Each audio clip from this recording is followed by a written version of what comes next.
start with Surprised Bryce was there?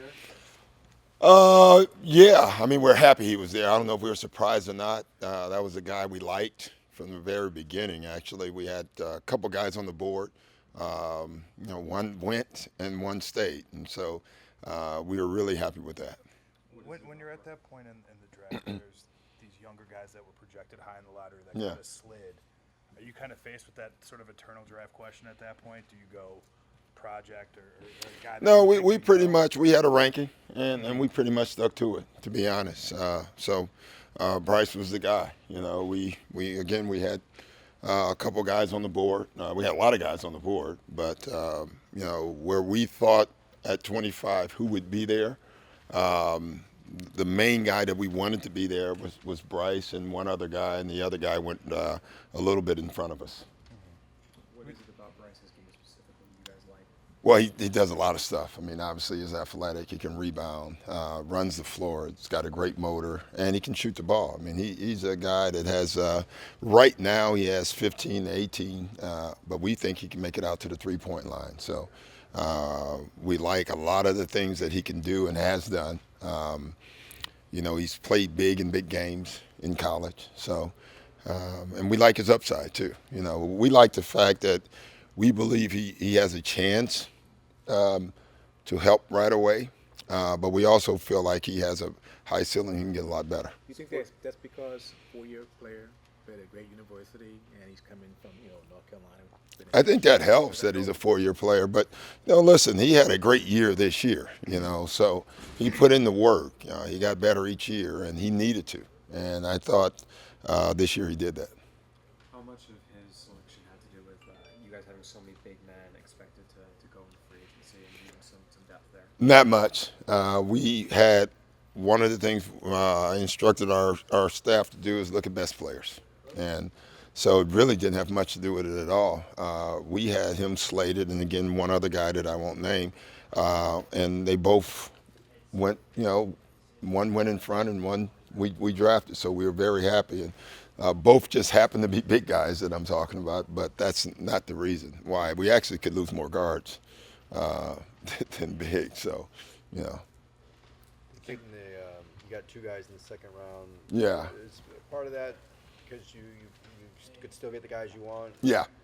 We really liked both guys and the way the draft worked out. We took a gamble. I mean, we could have clearly drafted one of those two at 33, and we took the gamble that one would be there, and it just so happened both were there, and that was good. Do you feel like this kind of lessens the burden in free agency, getting the two guys there as well? No. I mean, you still listen. We're talking about second round picks, and so we're hoping that they turn out to be good players. We can't say that any one of them in the second round will be ready right away. We're hoping. We just like their abilities.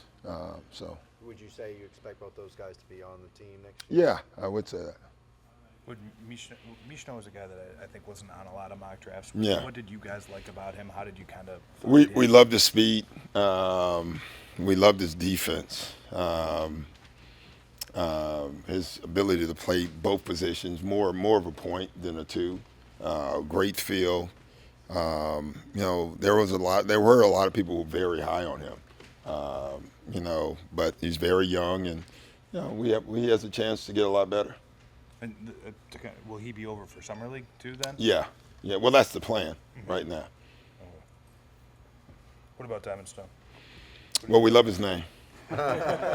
Sure. We agree. I like his size. I mean, the kid. Listen, if you just look at his offense, he's a steal. I mean, he had high first round offensive ability. What he hasn't shown yet is if he can defend in our league, obviously, or defend, period. And so that's one of the things we're going to try to get him to do. He's a load down low, and he had a 40-point game in college. So he's proven he can score. We'll see. I can't wait to coach him. Is this something where the game seems to be moving away in some ways from bigs and stuff? Are there certain skills you look for in these guys? Is there an opportunity now where Yeah, see, all I these don't. teams got I small think that Golden. we can kind of go big? Yeah, no, I think you just take your best guys, and I don't know where the game is moving away from. I would be. It's not like a market inefficiency Yeah, thing or anything? yeah. I mean, you will see that. If the Spurs had won this year, the game would have been moving back to big, and that's just how the league works. I don't worry about where. I think you have to worry about your team, and you have to be the best your team you can be, and that try to be someone else's team.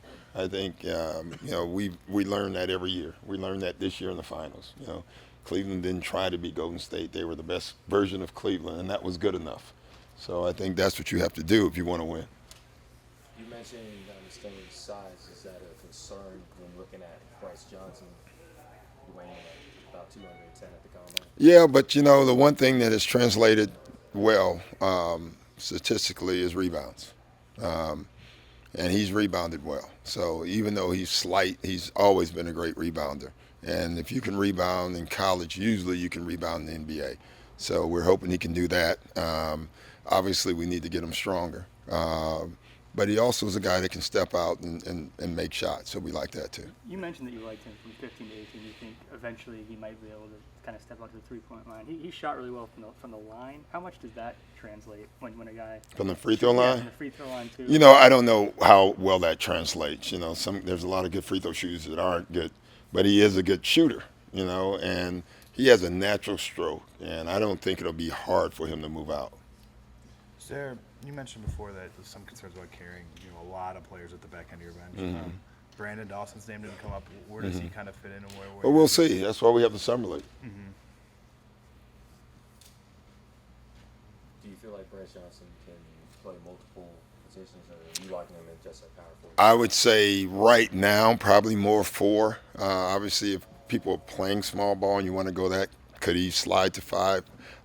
Perhaps, but I think right now probably 4. He's got to get used to playing the NBA first, so we're not going to give him multiple positions yet. Are you guys done tonight, or are there guys that could slide out of this draft that? Well, there's a couple guys we really like. There are on the board. We're not going to buy a pick, I can tell you that. We are in negotiations with all of them. The problem is the cap holds and stuff, and most of the guys that don't get drafted that we like will get a little bit of money, and that's something we can't do. So, we'll see. I already had that written down. We'll see. Yeah, put the "we'll see" down a lot. This is your 4th year running the show, took care of the draft, 3rd year with a first-round pick. Do you feel like there's any refinements or adjustments that you've improved on, or? Not really. I mean, I would, like I said, when you're picking in the low 20s, it is what it is, So, what is it? 50% of picks from 24 or 22 on make it in the NBA. So far we've been pretty good when you look at it in those terms. We would love to hit a grand slam. It's rare that happens, but it is happening. I consider myself one of those. I was a 2nd-round pick at 31, and so it does happen. We hope it happens this year. Would I be a triple? Double? I have one more question. What Yasiel Puig last night. Yeah. Inside the Park Oklahoma. Inside the Park Oklahoma. You might put a hamstring. That's probably, I would have pulled a hamstring. I wouldn't have been able to make it. Over the course of the night, did you guys get a lot of calls on Blake? Curiously, I know you said it at the start. No, you didn't get any calls. No. Strange question, but okay. Just curious. Yeah. Just curious. You said that Blake was shooting, just starting to shoot free throws again. Yeah. Is that kind of on course for where? Yeah, he's where he's supposed to be. Okay. Yeah, and again, the great news is we have the whole summer. We wish we had a shorter summer, obviously, but he'll be fine soon. When you watched the finals and the way things, turned so quickly, do you ever think, wow, if only we had been healthy, maybe we could? No, because we were not, and it's, it goes back to what I said last year and got criticized for it. You need a lot of breaks to win it. You need a lot of things. And this year, the breaks were against Golden State. Green gets suspended and the big kid gets hurt. So, it's just the way it is. It's hard to win. I don't think people understand that, and that's why when I think about here, and people, you haven't won it yet. Yeah, us and 29 other teams, So winning is hard, and you appreciate that watching, It's just hard to do it. And so, no, we would love to have been healthy and just see who we are. we didn't get that opportunity. But if you look at yourself, if you were healthy, how close you guys are, do you think that? Did you think about that at all? No, I just, we were not, and I get what you're saying, but no, I didn't even look at that. Listen, I watched the finals this year as a very interested party, and it was nice. And I don't think Ty Lue got enough credit, to be honest. I thought he made great adjustments, and just probably haven't been more proud of another coach in my life than that. So for me, that was it was an amazing night, and I was really happy. Did you call him after? Yeah, we talked right afterwards. Yeah. I guess the big question kind of hanging over the franchise is the core Yeah. good enough? Has the needle moved? On I don't know. I mean, then again, I've been in this game a long time, and I get how hard it is. So it may be what's hanging over your franchise, whatever you want to call it. But for me, I look at our team and I look at our record and I look how good we've been, and I know that we are right there. And I've been around this game long enough to understand that. I'm not going to buy into the impatience of anyone else. We're really good, and we're really close. And whether we need to tweak or not, we're going to do whatever we can with what we can. But I like who we are. When you say that, are there things you can say, this is what we can do to get over that hump, to get past that? Or does it Yeah, have to happen? there is things. If you look at your team, we have to do some things better. We have to be more consistent in some areas. But it's not that far. And there's things, if you didn't do anything and the entire team came back, that may make you better, because you were there another year. And, Jeff Green got to go to training camp. Blake was healthy the entire year. So, that's what we look at. Thanks, everyone.